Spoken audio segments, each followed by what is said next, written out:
तीन चार फुट पानी भर गया है। क्वेश्चन नंबर 1 श्री केसरी देव सिंह झाला।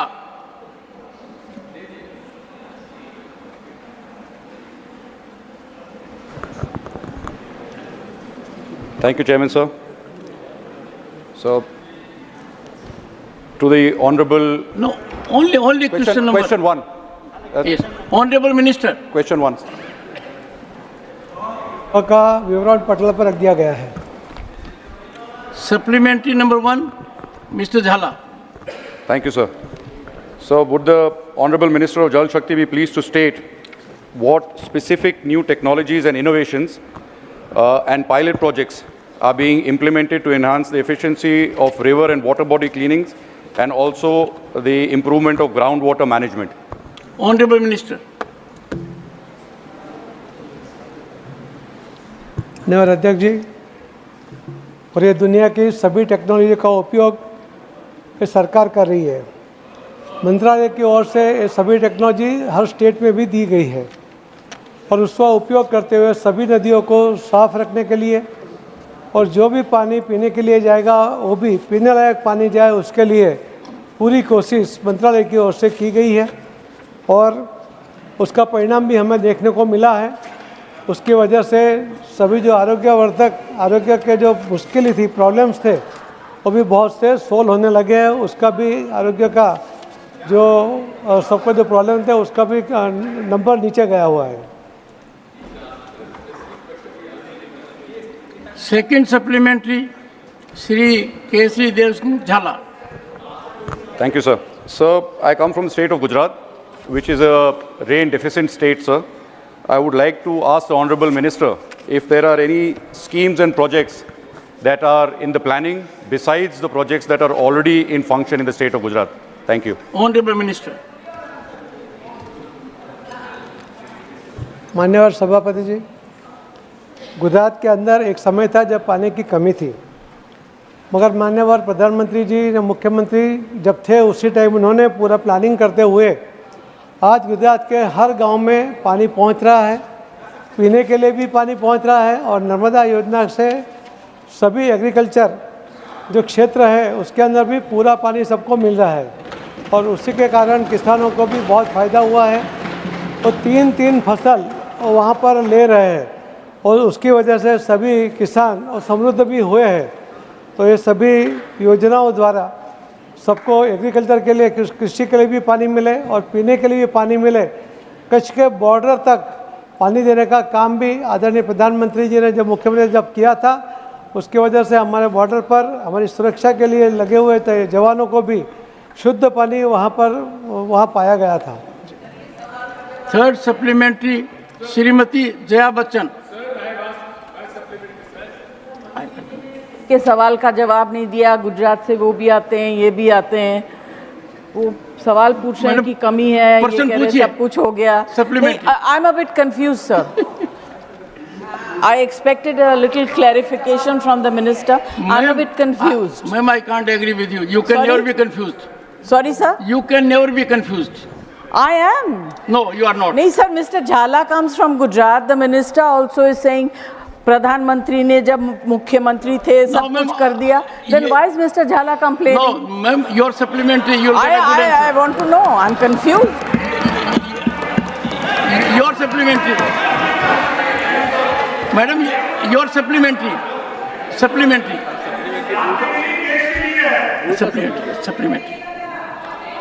हाँ, yes ma'am. Supplementary. क्या है?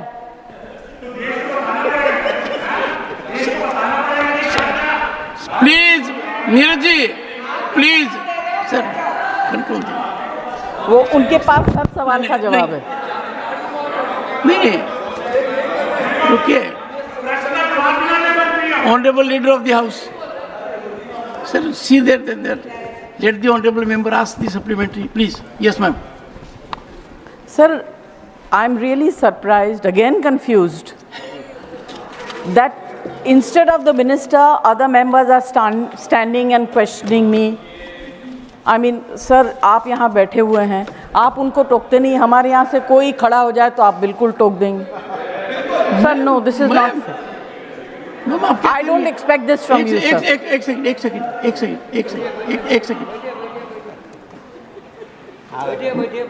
I think I am fair to every member. Those who got up there got my taste. I would as everyone, but when I do this time, it is more noticed. This side is not noticed. Yes, ma'am, you're supplementary. It is not noticeable, sir. You're supplementary. You correct us more, so it is noticeable. You don't correct them, so it's not noticeable. Simple as that. Oh my God.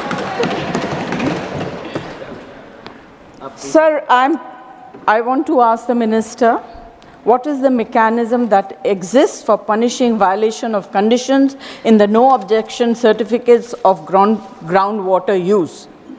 And the details of units assessed as overexploited as mentioned in the economic survey of 2021, and the funds allocated, disbursed and utilized for the replenishment of the same state and UT wise. Honorable Minister.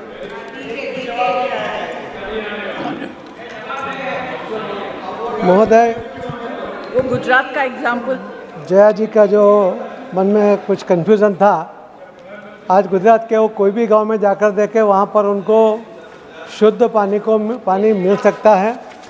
और कृषि के लिए भी उसकी जो बढ़त है, उसके ऑफिशियल फिगर भी वो देख सकती है।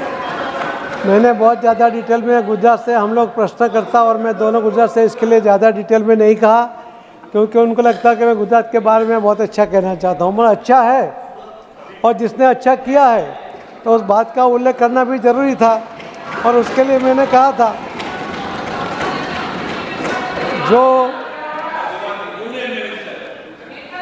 जो नियम बनते हैं और नियम का अगर उल्लंघन बनता है तो कायदे के अनुसार। Ram Gopal ji, you are such a senior man. Ram Gopal ji, such a senior man. वो जो कानून बने हैं उसके तहत उसके अंदर ही नियम बने हैं। जया जी, take the seat.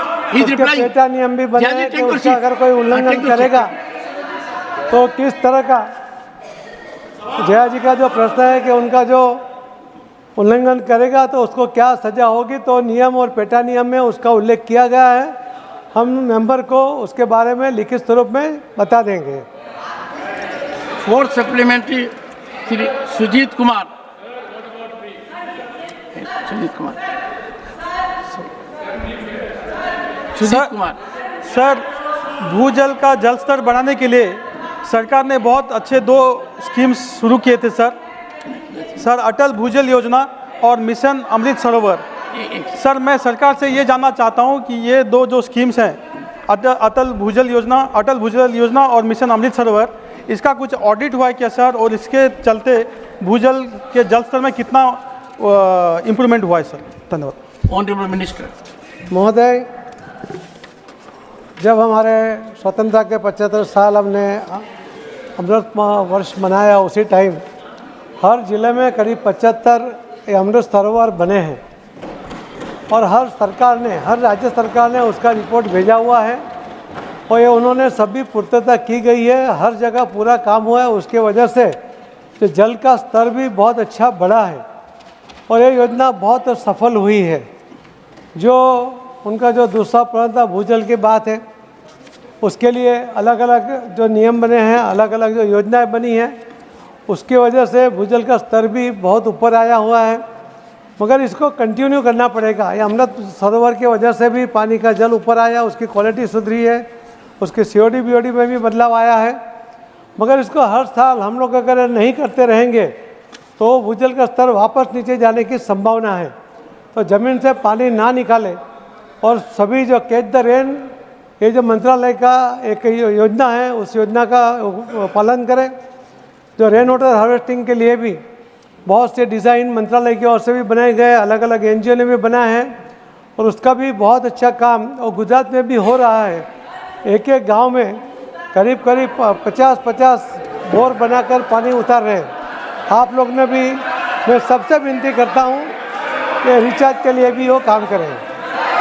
Shri Kartikeya Sharma, 5th supplementary. Shri Kartikeya Sharma, Shri Thank Satnam you, Sindhu. Chairman sir. I would like Okay, to ask the Honourable Minister. Karthikesh. I would like to ask the Honourable Minister, what are the steps being taken to increase the groundwater recharge mechanisms in the rural parts of India, particularly in the state of Haryana? If so, what are the results achieved so far? Honorable Minister.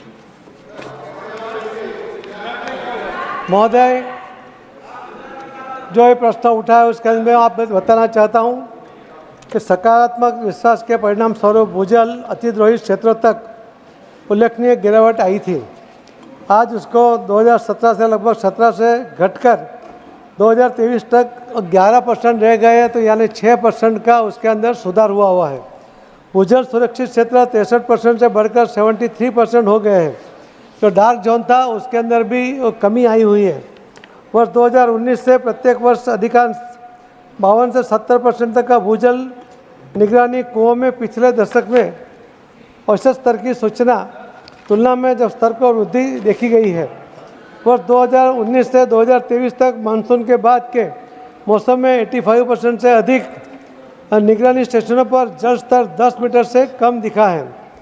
ये जो परिणाम, जो योजना बनी उसका, और सभी राज्यों ने उसके ऊपर जो काम किया, सभी एनजीओ ने भी काम किया, सभी लोगों ने काम किया, उसके कारण ये यहाँ पर सुधार दिख रहा है और ये अत्यंत आवश्यक है, मंत्रालय कर रहे हैं। Question number 2, Shri Neeraj Shekhar. नीरज शेखर, प्रश्न संख्या 2। प्रश्न संख्या 2। एक second. Honorable members, 1 second. Honorable members, on a question, 5 supplementaries are allowed. 2 by the honorable member and 3, and all 3 I have given. Sir, I have also given in writing. Everyone has given in writing, Digvijay Singh ji. Sorry. Question number 2, Neeraj Shekhar. प्रश्न संख्या 2। Honorable Minister. और मान्य क और ग का विवरण पटल पर रख दिया गया है। सभापति जी। Digvijay Singh ji. Sir, this we can discuss later. Sir, मेरा प्रश्न आ जाए सर। बड़े महीनों बाद, बड़े सालों बाद मेरा प्रश्न आया है। दिग्विजय सिंह जी, you are an experienced member. ये क्या है? Casting such aspersion, do you think it is right that everyone will speak? I have to decide. Why Shakti Singh you are rising? Sir, मैं चला।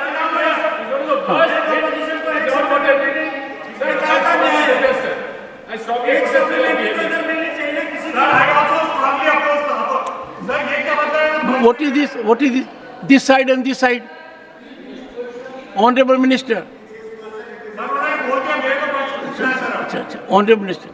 महोदय, and एक सेकंड, and before the पानी के honorable, गुणवत्ता के बारे में एक second, and before the honorable minister, जो पूछा गया है, एक second, before the honorable minister speaks, मुझे ये बताते हुए दर्द है। मैं एक पर्सन के ऊपर प्रश्नकर्ता के अलावा 3 को ही मौका दे सकता हूँ। मैंने जियाजी का चिट आया, मैंने सिलेक्शन किया।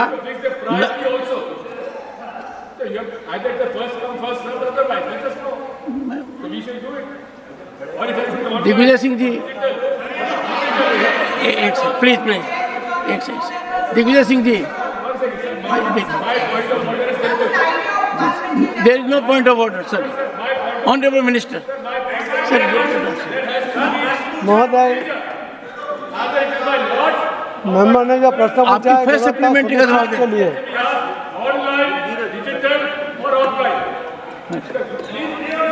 सुरक्षित पेयजल प्रदान करने के लिए you are a very senior man. You are very 10,500 2012 senior man. और इसके बाद के Digvijay Singh ji, all 3 have gone, none has gone to this side, all 3 this side. Mukul ji, what debate you are? All of your career must be on my career. Okay. No, सुनिए, ask your question. Nothing will go on record except what Mr. Sekhar says. Okay, Mr. Sekhar. Sir सबसे पहले मैं मोदी सरकार का आभार व्यक्त करना चाहता हूं। सर तकलीफ है सर, मैं सर कहना चाहता हूं मोदी जी का नाम सुनते हैं, गुजरात का नाम सुनते ही इन लोगों को पता नहीं सांप क्यों सूंघ जाता है सर, मेरी समझ में नहीं आता। मोदी जी इस देश के प्रधानमंत्री हैं। आप सप्लीमेंट्री पूछिए, सप्लीमेंट्री। तो देखिए सर, नीरज जी डोंट जेस्टिकुलेट। इतने उत्तेजित क्यों होते हैं सर मोदी सप्लीमेंट्री? आस्क और सप्लीमेंट्री, आस्क और सप्लीमेंट्री। नीरज जी मेरी तरफ देखिए और आप खास तौर से देखिए। आभार व्यक्त करना। I am looking Fairlie attractive today. मैं जानता हूं सर, आप जानते हो ना, और आज मैं ज्यादा ही अट्रैक्टिव हूं। हाँ, सो अब आपकी कमी थी संदीप सुरजेवाला जी, वो आपकी कमी थी। मैं फिर से बोलना शुरू करता हूं। आप अपनी सप्लीमेंट्री पूछिए। मैं पूछ रहा हूं सर, बस पूछिए। मैं मोदी सरकार का आभार और अभिनंदन करना चाहता हूं सर। जो काम आजादी के तुरंत बाद होना चाहिए था उसको 70 साल लग गए। हर घर जल पहुंचाने का काम आजादी के तुरंत बाद होना चाहिए। स्वच्छ पानी पीना सबका अधिकार है और यह अधिकार मोदी सरकार दे रही है। आपका प्रश्न क्या है? मेरा प्रश्न ये है सर, माननीय मंत्री जी से प्रश्न ये है कि मेरा जिला बलिया है, वहाँ आर्सेनिक पानी की समस्या है। नीरज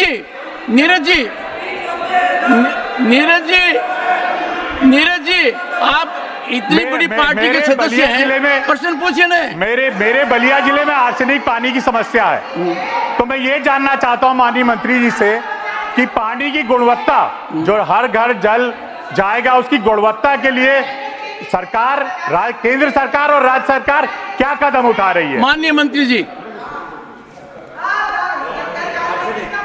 माननीय महोदय जी, don't force my hands. Renuka ji सदस्य जी ने पूछा है डोंट फोर्स माय हैंड्स और जानना चाहता है कि पानी की गुणवत्ता सुनिश्चित कैसे होती है और क्या किया गया है। सुरक्षित पेयजल प्रदान करने के लिए 20/10/500/2012 और इसके बाद के संशोधनों को पालन करने की सलाह दी गई है। आर्सेनिक और फ्लोराइड से प्रभावित बस्तियों में खाना पकाने और पीने के लिए अल्पकालिक उपाय करने की सलाह राज्यों को दी गई है। दूषित और जल जनित रोगों से छुटकारा पाने के लिए सभी आर्सेनिक और फ्लोराइड प्रभावित बस्तियों को सुरक्षित स्रोत से या तो अल्पकालिक नल या कनेक्शन से पानी दिया जा रहा है। पेयजल गुणवत्ता परीक्षण के लिए 2157 जल गुणवत्ता परीक्षण प्रयोगशाला को मान्यता प्राप्त एक नेटवर्क उपलब्ध है। सभी राज्यों केंद्र शासित प्रदेशों ने नाम मात्र दरों पर जनता द्वारा एकत्र किए गए पेयजल नमूनों के परीक्षण के लिए जल गुणवत्ता परीक्षण सुविधाएं खोल दी है। फील्ड टेस्ट के लिए महिलाओं की अग्रणी भूमिका है। राज्यों ने ग्राम पंचायतों को भी हर स्तर पर उसके एक टीके उपयोग करके जल गुणवत्ता परीक्षण करने के लिए स्थानीय समुदाय के 5 महिलाओं की पहचान की है और उन्हें सुरक्षित किया है। अब तक 5.5 लाख से अधिक गांव में 25 लाख से अधिक महिलाओं को उसका ट्रेनिंग दिया गया है। जल गुणवत्ता प्रबंधन सुविधा प्रणाली विकसित किया गया है। इस पोर्टल पर व्यक्ति अपना नमूना पंजीकृत कर सकता है और पानी के नमूने की जांच करने के लिए पास की प्रयोगशाला को चयन कर सकता है। इस पोर्टल को निम्नलिखित क्षेत्र लिंक पर भी देखा जा सकता है जो हमने दिया हुआ है। जल आपूर्ति पर भरोसा और विश्वास बढ़ाने के लिए जल गुणवत्ता परीक्षण के परिणाम भी सिटीजन कॉर्नर के माध्यम से सार्वजनिक रूप से उपलब्ध है। सिटीजन कॉर्नर के माध्यम से जेजेएम डैशबोर्ड पर भी नागरिक देश भर के किसी भी कोने से अपने जल स्रोतों और नल के मिलने वाले जल की गुणवत्ता के बारे में जानकारी प्राप्त कर सकता है। आप जल गुणवत्ता में हो रहे बदलाव की प्रश्न का जवाब है, अवलोकन कर सकते हैं आपने। Very good. Supplementary number 2 Neeraj, and you should be satisfied by a very comprehensive. मैं तो बधाई देना चाहता हूं सर। मैं बधाई देना चाहता हूं। मंत्री जी पहली बार बोल रहे हो, बहुत अच्छा जवाब दिया। मेरे ख्याल से सारे को समझ में आ गया होगा। सर मैं फिर से मोदी सरकार का अभिनंदन करना चाहता हूं sir. No, second supplementary. Sir वही तो अभिनंदन से शुरू करना चाहता हूं सर, क्योंकि 19 के पहले चमचागिरी तुम करते हो, चमचागिरी तुम करते हो। आज आ गई मैडम तो चमचागिरी तुम सारे कर रहे हो बैठ के। Nothing will go on record. चमचे तुम हो। एक second sir this is not the way. बैठिए माननीय सदस्य। एक सेकंड Neeraj ji, you will force me, I may name. No please sit down. Honourable members, दोनों तरफ के नेताओं से मेरा विशेष आग्रह है। एक सेकंड सुनिए तो सही। मेरा एक second. Mister Dangi sit down. एक सेकंड। ऑनरेबल मेंबर्स, नीरज क्या कर रहे हैं? मेरा सदन में जो नेतागण हैं, नेता सदन, प्रतिपक्ष के नेतागण, मेरा अनुरोध है, इतनी गिरावट नहीं लानी चाहिए। नेता अपने सदस्यों को कंट्रोल नहीं कर सकते हैं, कोई कुछ भी बोलेगा। अनुभवी नेता बोलेंगे, खड़े होकर बोलेंगे। एक ऐसा सिस्टम कर लिया है कि जो बाहर भी कोई बच्चा भी देखेगा तो शर्मसार हो जाएगा। क्वेश्चन आवर बहुत महत्वपूर्ण है। मेरा हर एक से गुजारिश है, आप अपना प्रश्न पूछिए। Supplementary number 2 please, and look at me. से कोई कमेंट नहीं कर सकता मेरे बारे में सर, और करेगा मैं तो जवाब देने के लायक हूं सर। सप्लीमेंट्री मेरे को किसी के सपोर्ट नहीं चाहिए इसके लिए सर। Supplementary 2 please. सप्लीमेंट्री 2। मैं माननीय मंत्री जी से जानना चाहता हूं, और मैं फिर से अभिवादन करना चाहता हूं मोदी सरकार का, क्योंकि उन्होंने महिला सशक्तिकरण के लिए जो काम किया है, हर घर जल से जो सबसे ज्यादा फायदा हुआ। मैं जानना चाहूंगा मंत्री जी से कि इन्होंने कोई सर्वे कराया है, क्योंकि सबसे ज्यादा सुविधा महिलाओं को ही है। पहले 19 से पहले 13% घरों में बस पानी जाता था नल से, अब 78% जाता है। क्या इससे महिलाओं को कोई फायदा हुआ है? मैं ये माननीय मंत्री जी से। माननीय मंत्री जी, और मंत्री जी ने गति पकड़ ली है, आपने गति पकड़ ली है। मतलब मैं तो पहले दिन थोड़ा सा होता है, कर रहा था जवाब में कि समय बच जाए। ये प्रश्नोत्तरी का जो समय वो महत्वपूर्ण है, तो मैं छोटा जवाब देना चाहता, मगर ये लोग रोक। समय भी महत्वपूर्ण है और जल भी महत्वपूर्ण है। हमारे सदस्य जानना चाहते हैं कि महिला सशक्तिकरण और जल जीवन मिशन में क्या सर्वे किया गया है, उसके क्या परिणाम भी आए हैं। आदरणीय प्रधानमंत्री जी की ये जो योजना बनी, उसके पहले से और आज भी ये जल, ये राज्य सरकार का अपना अधिकार भी है और अपने कर्तव्य भी है। मगर उसके जो देरी हुई थी, 70 साल तक जो हर गांव में पानी जाना चाहिए था, वो नहीं पहुंच पाया। इसीलिए केंद्र सरकार की ओर से आदरणीय प्रधानमंत्री जी ने ये योजना बनाई, और इसके लिए पानी की और फंड की और टेक्निकल सहायता उसकी व्यवस्था करने की। ग्रामीण घरों में पानी लाने और उसके इंतजाम की जिम्मेदारी सदियों से माता और बहनों और बेटियों के ऊपर लादी गई थी। WHO की एक रिपोर्ट के अनुसार प्रतिदिन 5.5 करोड़ घंटे का समय ग्रामीण क्षेत्रों में कार्य में व्यर्थ हो जाता था, जिसमें से 75% समय महिलाओं का होता था। जो उनका प्रश्न था, इसके अंदर पहला उनको फायदा महिलाओं को हुआ। इससे निदान पाने के लिए जल जीवन मिशन की दूरगामी योजना हमारे माननीय प्रधानमंत्री जी मोदी जी ने शुरू की थी। मिशन के शुरुआत से ही महिलाओं की अग्रिम भागीदारी निर्धारित की गई है, चाहे योजना के स्तर पर हो या प्रशिक्षण में या स्वयं सहायता समूह के रूप में, हर जगह महिलाओं को अग्रिमता दी गई है। JJM ने हमारे ग्रामीणों, विशेषकर महिलाओं और लड़कियों को सशक्त बनाया। सभी ग्राम जल एवं स्वच्छ समितियों से कम 50% महिलाएं हैं। लगभग 25 लाख महिलाओं को फील्ड टेस्टिंग का किट का उपयोग करने के, पानी की गुणवत्ता जांचने के प्रशिक्षण दिया गया है।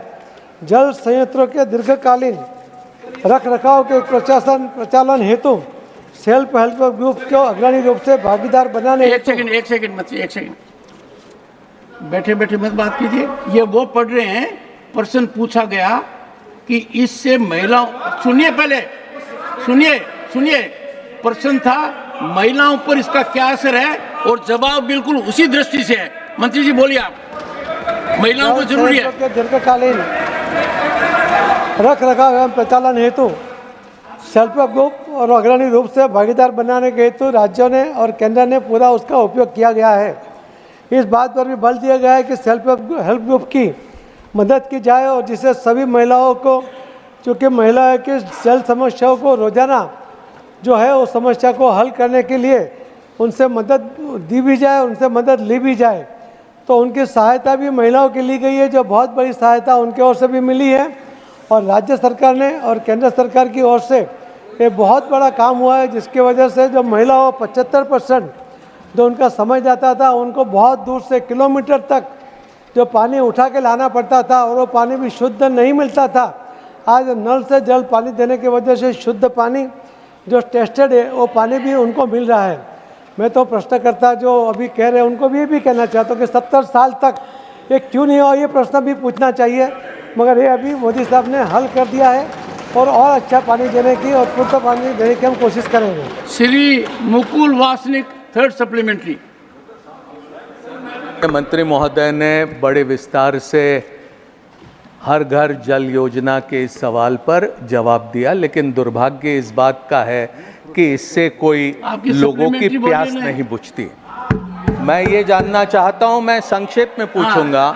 मैं माननीय मंत्री महोदय से ये जानना चाहता हूं कि क्या ये हकीकत है कि आज भी 5 करोड़ से अधिक घरों में इस योजना के जरिए पीने का पानी नहीं पहुंचा?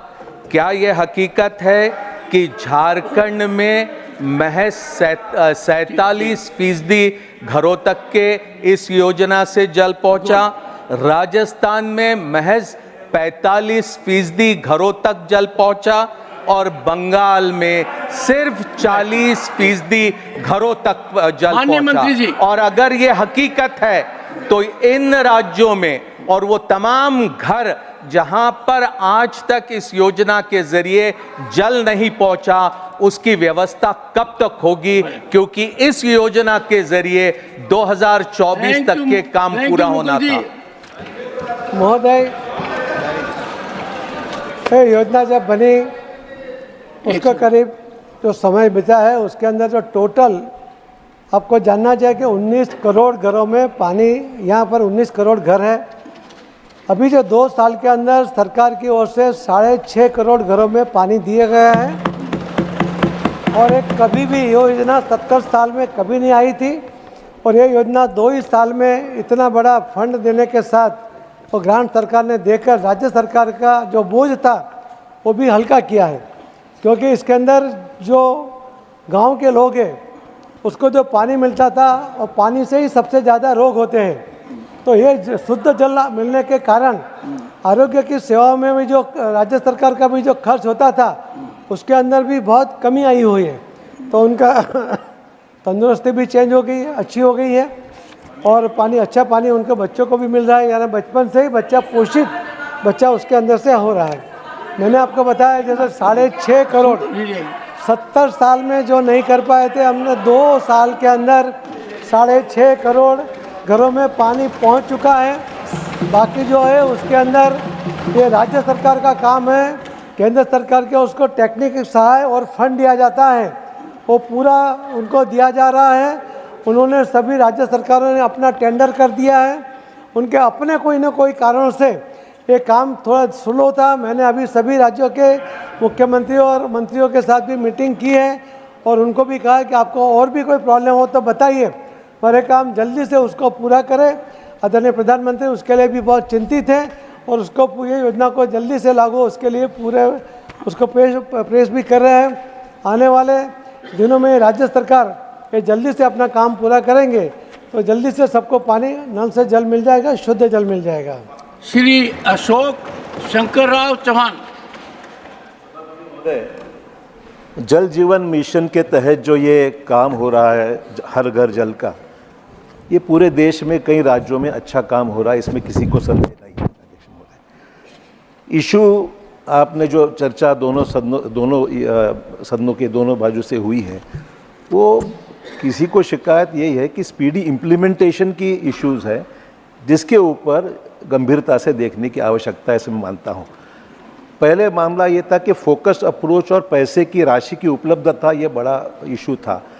आज 90% पैसा गवर्नमेंट ऑफ इंडिया इसको देती है, सिर्फ 10% ये ग्रामीण एरिया सप्लीमेंट्री। जी सभापति महोदय, इशू ऐसा है कि महाराष्ट्र की मैं बात इसलिए कह रहा हूँ कि काम हो रहा है, पर जिस गति से काम होने की आवश्यकता है, क्योंकि समय कहीं साल भर का है, 1.5 साल का इम्प्लीमेंटेशन का है, 2-2 साल निकल गए, स्पीड जिस स्पीड से होना ज़रूरी है वो नहीं हो रहा है। नंबर 1, उसमें इश्यूज ऐसे हैं कि आपने एक्सटर्नल ऑडिट एजेंसीज लगाई है, आपने एस्टिमेट्स बनाने के लिए एजेंसीज लगाई है, जो प्राइवेट एजेंसीज लगी है वो जिस तरीके से काम होना अपेक्षित है वो करती नहीं है, इसीलिए इसका अमल होने में दिक्कतें आ रही है।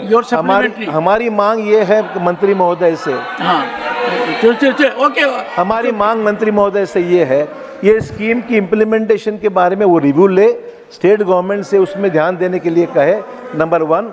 और दूसरी इश्यूज ऐसे है जो जिन प्राइवेट एजेंसीज को काम दिया गया है वो अगर काम नहीं करती होंगी तो इसके ऊपर एक्शन ले और ये समय के अंदर ये काम पूरा करे, माननीय मंत्री जी, और राशि उसको उपलब्ध करे। माननीय मंत्री महोदय, सदस्य ने बहुत ही अच्छा प्रश्न किया है। हमने सिर्फ महाराष्ट्र नहीं, सभी राज्यों के मंत्री या मुख्यमंत्री उनके अधिकारी के साथ उनको रिव्यू मीटिंग भी हो गई है। महाराष्ट्र के मंत्री ने भी हमें कहा है कि हम बहुत जल्दी उसको पूर्ण करेंगे। केंद्र सरकार के यहाँ कोई भी काम पेंडिंग नहीं है, सभी राज्यों ने अपना टेंडरिंग का काम भी ख़त्म कर दिया है। कई कॉन्ट्रैक्टर में अपने प्रॉब्लम के कारण जो DI पाइप के वगैरह का जो मटेरियल का भाव बढ़ा था, उसके कारण जो उनके प्रॉब्लम थे, तो उसका भी पूर्तता राज्य सरकार करे, वैसा हमने उनको बता दिया गया। और काम को जल्दी से आगे बढ़ाने के लिए उनको कहा है, जो अत्यंत आधुनिक टेक्नोलॉजी का उपयोग करते हुए पहले पानी कहाँ है वो चेक करे, फिर वहीं पर बोर करे, वहीं सबमर्सिबल लगाए, वहीं सोलार भी लगाए, तो पावर है या नहीं है, उसकी वजह से पानी नहीं मिलेगा, ये सब नहीं हो। उनका जो ओवरहेड टैंक की जो क्वालिटी है वो भी अच्छी हो। कई जगह पर जो बहुत पूरा काम हुआ था उसको भी रिवाइज करने के लिए कहा गया है। अभी तो रेडीमेड भी बहुत अच्छी टेक्नोलॉजी के साथ टैंक बनती है, उसका भी उपयोग करने के लिए सभी राज्यों को कहा गया है। अभी केंद्र सरकार के स्तर पर कोई भी काम बाकी नहीं है, सभी राज्यों का काम कि जो इम्प्लीमेंट का काम उनका ही है और वो कर रहे हैं। और हम सभी राज्यों के साथ इसके ऊपर बात करके फॉलोअप भी कर रहे हैं। हमने भी एक टास्क फोर्स बनाई है जो भी राज्यों में जाकर उसका सर्वे भी कर रहे हैं, उसके विजिट भी कर रहे हैं, उसको टेक्निकल सहाय भी कर रहे हैं। 5th सप्लीमेंट्री श्री राघव चड्डा।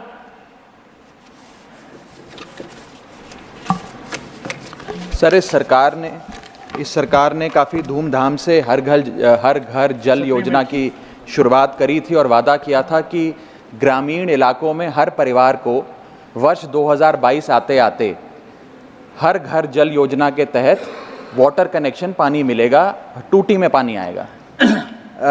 वर्ष 2023 में इसी राज्यसभा सदन के पटल पर माननीय मंत्री जी ने जवाब देते हुए ये बताया कि मात्र 52% घर ग्रामीण इलाके के ऐसे हैं जिन तक आज जल पहुंचा है।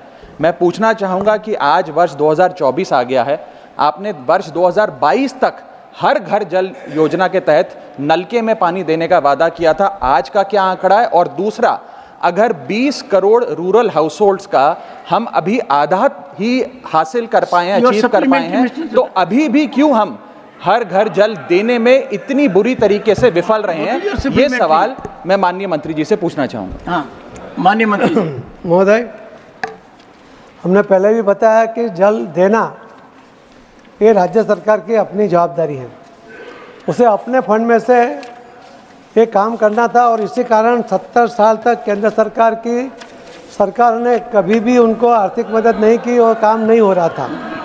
पहली बार आदरणीय प्रधानमंत्री जी ने 2,04,000 करोड़ इतनी बड़ी रकम उसके लिए अलग से बजट में उसकी व्यवस्था की गई। इसके साथ स्पीड भी आई है। आप देख सकते हैं कि जो जिले में आकांक्षी जिलों में नल जल प्रतियों को प्राथमिकता देते हुए उनकी कवरेज अगस्त 2019 तक में 28.38 लाख थी, सिर्फ 7.8 लाख थी। परिवारों के बढ़कर अब 211.25 लाख यानी 77%, 10% तक बढ़ गई है। तो 7% से 77% तक बढ़ी है, तो ये इतना प्रोग्रेस इसके अंदर हुआ है। इसी तरह जो फिलहाल कवरेज अगस्त 2019 से 8 लाख से बढ़कर जो यह उपस्थित राज्य सरकार की सक्रिय भागीदारी से यह संभव हुआ है।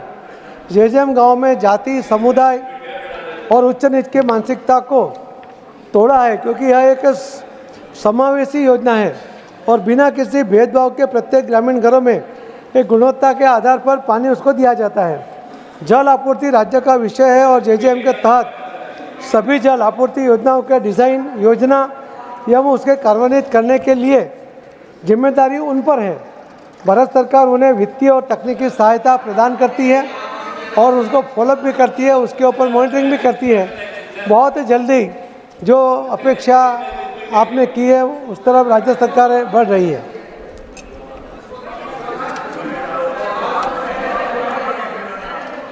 सुश्री Dola Sen.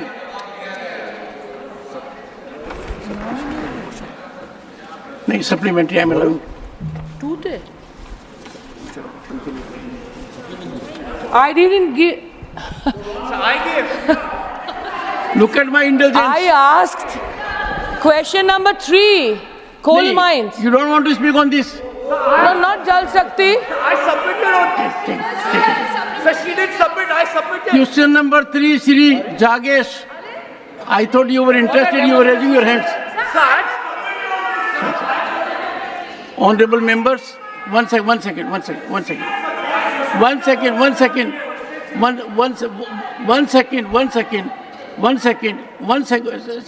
When I find that on a question an honorable member is raising hands, I hope to accommodate. We'll come to that. Question number 3, Shri Jagesh. Not present. Honorable Minister.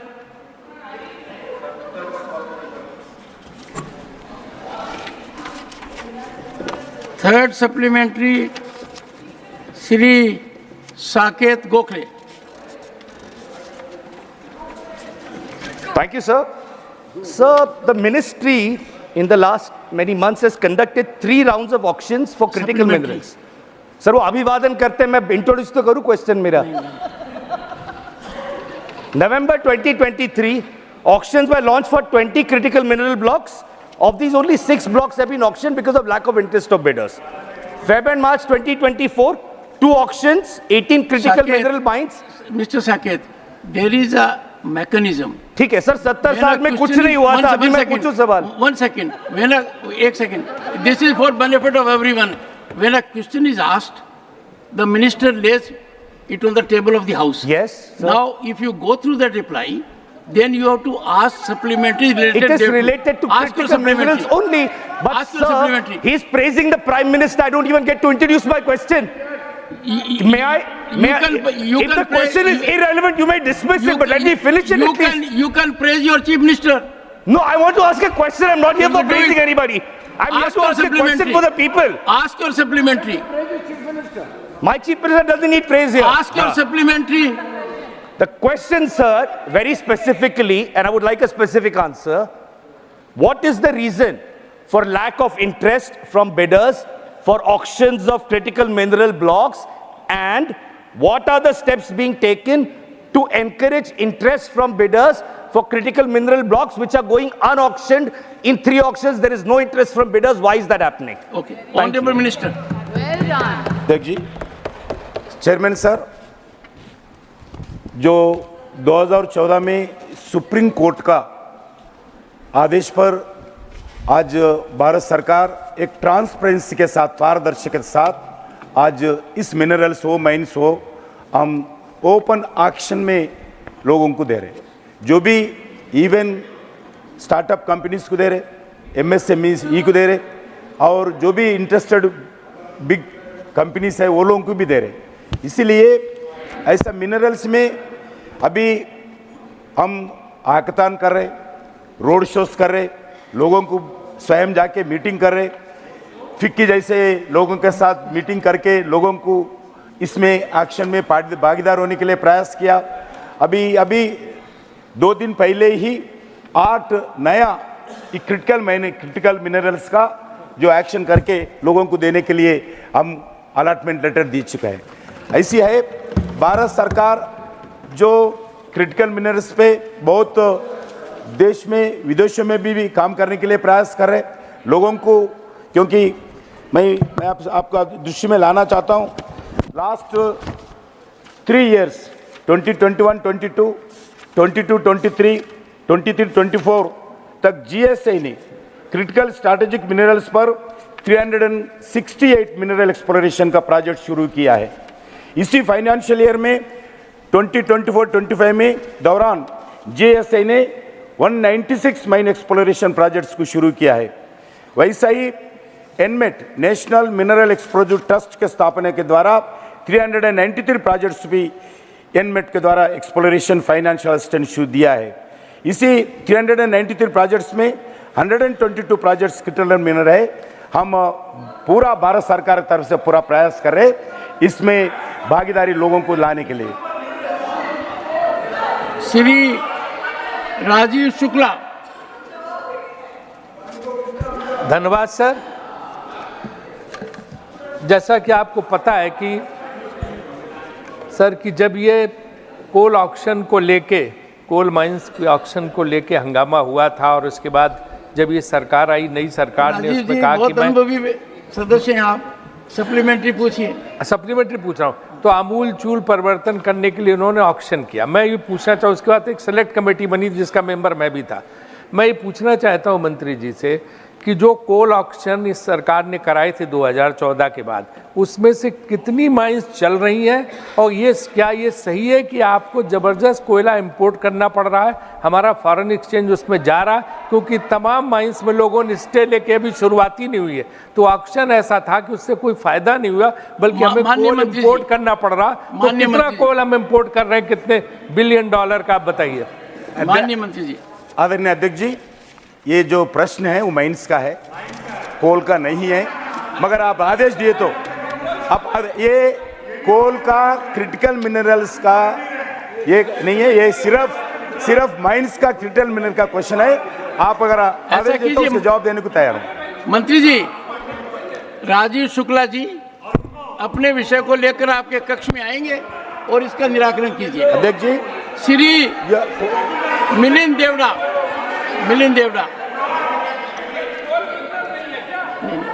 Rajiv ji, it is critical minerals. Milind Devda. Sir, the question. No. Rajiv जी, एक second. Honorable members, the question pertains to critical minerals, not minerals. Critical minerals. Milind Devda. Go ahead. Yes, Milind Devda. Sir, the honorable member is correct that this is a very critical question since it pertains to critical minerals. Yes. Sir, in the answer, the honorable minister has spoken about many critical minerals, including lithium, cobalt, nickel, phosphorus, potash. Sir, what is very important to note is that lithium in particular is a mineral which goes into every battery that is used for all the products that we consume, from mobile phones to electric cars. China today, sir, controls the entire supply chain of lithium. Some of manufacturing happens in many parts of the world, but the processing is done in China. So India has become today Atmanirbhar in manufacturing of mobile phones. And it's very, very critical. It's very critical for us to become Atmanirbhar also in the processing of lithium. My very pointed question to the minister is that very recently there was a very large deposit of almost 6 million tons of lithium discovered in the Jammu region. When does the government plan to begin the mining of that lithium in that region, keeping in mind the eco-sensitivities and the ecological balance. Honorable Minister. Thank you. आदरणीय अध्यक्ष जी, जो lithium के बारे में जो जम्मू कश्मीर में कुछ deposits का आइडेंटिफाई किया है GSI के द्वारा, उसके ऊपर हम स्टेट गवर्नमेंट से मिलके, जम्मू कश्मीर स्टेट गवर्नमेंट से मिलके पैसे खर्च करके एक्सप्लोरेशन का काम शुरू किया है। जितना जल्दी हो सकते हैं एक्सप्लोरेशन कंप्लीट होने के बाद वो एक्शन करके वो लिथियम निकालने का काम जोरदार से चल रहा है। Question number 4, Shri Ryaga Krishnaiah.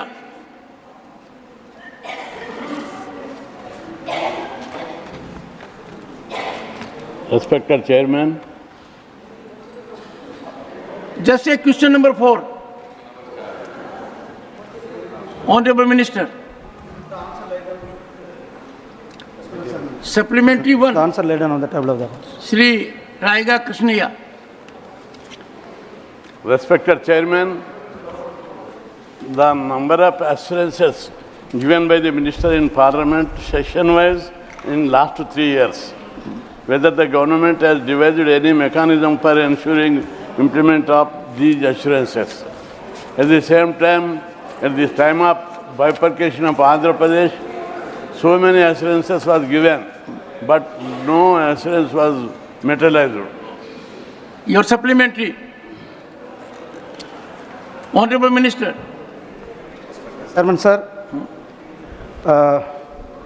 Honorable Member is asked about the disposal of the assurances system. In Ministry of Parliament Affairs, we have a system for the online assurance monitoring system. In this online monitoring system, we have given an ID and password to all the ministries. They can come to the portal and they can tell the implementation of the assurances, and also they can monitor the assurances whether they are implemented or not. Second supplementary, Honorable Member. Rajya Sabha during the current Lok Sabha 17th witnessed higher pendency. During the 16th Lok Sabha, 17th Rajya Sabha session, 232, 248 were held, and for 10 sessions, 249, 258 have been held. The cumulative pendency assurance given in Rajya Sabha during these Lok Sabha terms stands 6.8% to 45% respectively. Honorable Minister. Respected Chairman, sir, I want to mention, and you may appreciate, this House may appreciate how our ministry are taking to implement these assurances. From 1956 to 2024, our assurances implementation percentage is in Rajya Sabha 99.07%. In Lok Sabha 99.43%. Sir, last 3 years also we are our Prime Minister, Honorable Prime Minister Shri Narendra Modi ji's leadership, the Swachhata campaign 2.0. These all the officers we informed, and all the officers they conducted a special campaign for the disposal of the assurances, sir. Due to that, we achieved this percentage. Thank you, sir. Third supplementary, Shri Tiruchi Shiva. Thank you, Mr. Chairman, sir. Sir, the Minister has, of course, read out what is given in the reply already, sir. Sir, the assurance that are given on the floor of the House are required to be fulfilled within 3 months from the date of the assurance given, sir. As per the statement given by the Ministry, sir, in the year 2021, 250 assurances, and 2022, 386, 2023, 268. Would the Minister enlighten the House with the details? How many have been fulfilled within 3 months and how many are pending break-wise? Sir, I want the break-up details, sir. Honorable Minister. I have the breakup to our Minister also. Sir, this last session in this total assurances was in 913 in last 3 years. In these last 3 years, total implemented assurances are 583. Sir, and the pending is 330. So the assurances has to be fulfilled within 3 months. Sir, some of assurances they are unable to fulfill in that time because of the policies, or they wanted to say amendment, so that they are extending the time. The time also the committee, government assurance committee, they are giving the time to time, sir. Thank you. Shri Shakti Singh Goyal. Thank you, sir. धन्यवाद सभापति महोदय, आपकी मेहरबानी के लिए दिल से धन्यवाद। आप हमारे अधिकार के रक्षक हो। हाउस में जब कोई एश्योरेंस दिया जाता है, सप्लीमेंट्री पूछिए। मैं इसी के ऊपर आता हूं सर, मैं इसी के ऊपर आ रहा हूं। हाउस में जब कोई एश्योरेंस दिया जाता है, उसका वेटेज कितना बढ़ जाता है हम सब जानते हैं, और इसीलिए पार्लियामेंट्री प्रोसीजर एंड प्रैक्टिस में हाउस में दिए गए एश्योरेंस के ऊपर गंभीरता से बात ली गई है। मेरा छोटा सा सवाल आपके जरिए मंत्री जी को यही है कि इसी हाउस में, इसी टेन्योर जिसका क्वेश्चन लिखा है, उसी टेन्योर में मेरा एक सवाल था कि क्या एमपीज एमएलएज मंत्रियों को लेटर लिखते हैं, उसको टाइम बाउंड रिप्लाई और टाइम बाउंड डिटेल रिप्लाई देने का प्रावधान का कोई आदेश हुआ है? एश्योरेंस था यस, हमने कहा उसके जवाब नहीं मिलते हैं, एश्योरेंस था आपसे जवाब मिलेंगे। उस एश्योरेंस का क्या हुआ? प्रधानमंत्री जी के वहां खत लिखा जाता है, कोई रिप्लाई नहीं। मंत्रियों को खत लिखा जाता है, कोई रिप्लाई नहीं। मैं ये जानना चाहता हूं कि ये चुने हुए प्रतिनिधियों के प्रति आपका खुद का आदेश है, उसमें क्या इस एश्योरेंस जो हाउस में दिया गया था उसका status? 1 second. You are required to ask in specific terms that I wrote a communication that has not been replied. You want an answer without spelling out facts? Ask direct. Ask direct. Sir, I have given the facts. Which fact have Sir, you given? that was my question. No. My question. Shakti Singh, एक second. Fact ये होता है कि एक संसद सदस्य ने ये पत्र इस तारीख को लिखा, उसका जवाब नहीं आया। It is not a place to make a general remark. If you have input, Honorable Minister. Sir, जो ऑनरेबल मेंबर ने सवाल किया है वैसे तो संबंधित है, बट हम सबको पता है कि पार्लियामेंट के अंदर में जो हम जवाब देते हैं और जो एश्योरेंस देते हैं उसका एक अलग स्तर होता है, और जब पत्र लिखते हैं आप मंत्री को, प्रधानमंत्री जी को पत्र लिखता है, उसका स्तर अलग होता है। उसके बारे में मुझे यहाँ डिटेल एक्सप्लेन करने का जरूरत नहीं है। लेकिन आप खुद ही जवाब देंगे तो फिर हम क्या जवाब देंगे?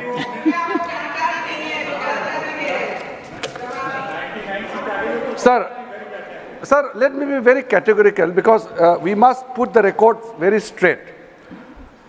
The commitment or the assurance given, which are not part of the parliamentary proceeding, let us not confuse that. As a matter of courtesy, any letter written to, why only minister? Any letter written to any office must be normally replied, must be responded. That's a courtesy. But there is no bounded rules or regulation that a personal letter has to be replied. So, but आप जो मैं एक बहुत अच्छे तरीके से, अच्छा भाव के साथ आपको बता रहा हूं सर, फिर इस तरह का बीच में ठोकना ठीक नहीं है। दूसरा, अगर आपने लेटर लिखा है और सदन में एश्योरेंस दिया है, मुझे आप वो पत्र दिखाइए। जहाँ तक मेरे नॉलेज में है, इस तरह का लेटर पर्सनल जो ऑफिस में लिखते हैं उसको जवाब देना, ये एश्योरेंस, ये मेरे नॉलेज में नहीं है। One second. The Honorable Minister has in categorical terms asserted that the question was formed on a fact situation which the Honorable Member has to substantiate during course of the day. Dr. John Brittas. Sir, I would be very factual and I would be very precise and base my question on the documents available on Rajya Sabha websites. Now ask your supplementary. Sir, my supplementary is that since it involves the prestige of the House and also the chair, it has been noted that 17 assurances given to me overwhelmingly have not been responded to. And the second facet is that the special mentions raised here need to be responded by the ministers, which most of them are unattended. Don't deviate. So my question, specific question to the Honourable Minister is that if the concerned minister is unable to fulfill the assurance, will there be a mechanism to write to the concerned member within 3 months? Honourable Minister. I welcome this question as well as the suggestions. We have a mechanism which is put into place, and the Minister of State for Parliamentary Affairs, L. Murugan, has already given an exhaustive answer, and in the records also. When it comes to the special mention, calling attention, or matters raised under 0 hour, or for that matter under any other rules, I also personally feel, and as a Minister of Parliamentary Affairs, I assure that these are to be responded well on time. But as far as the assurance, the government assurances which are given are to be fulfilled within 3 months period, and subsequently if there are certain reasons which has prevented in fulfilling the assurance within 3 months, then extension of the assurance is sought. That is a parliamentary system. There are certain things in the function of the government which result in not fulfilling the assurances. So extension is always a provision, not only in India, all the parliamentary democracies in the world. But yesterday in the all parties meeting also this matter was raised by many of the floor leaders that the 0 hour or calling attention and other issues must be responded on time. I will definitely convey this matter to all the respective honorable ministers. Thank you. Question number 5, Sri C. Shanmugam.